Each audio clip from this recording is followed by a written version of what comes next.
Mastering these mental strategies will transform your performance when the game is on the line. Step 1. Recognize your pressure triggers. Is it the roar of the crowd, a missed pass, or a critical moment?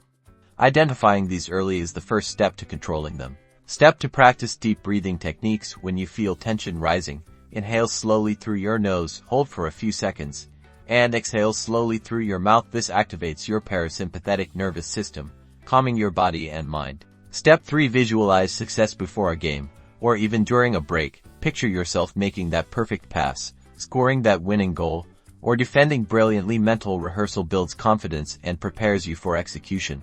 Step 4. Employ positive self-talk. Replace negative thoughts like "I can't do this" with empowering affirmations such as "I am ready" or "I can handle this." Your inner dialogue directly impacts your outward performance. Step 5. Focus on the present moment. Don't dwell on past mistakes or worrying about future outcomes. Concentrate on the immediate task. Your next touch, your defensive positioning, or supporting a teammate. This is flow state preparation. Step 6. Develop routines. Per-game rituals, specific warm-ups, or even a quick check of your equipment can provide a sense of normalcy and control in chaotic situations, allowing you to make quick, decisive calls. Step 7. Learn from experience. Don't be defined by it. After a high-pressure situation, win or lose, analyze what went well and what could be improved. This continuous learning builds resilience and consistent performance.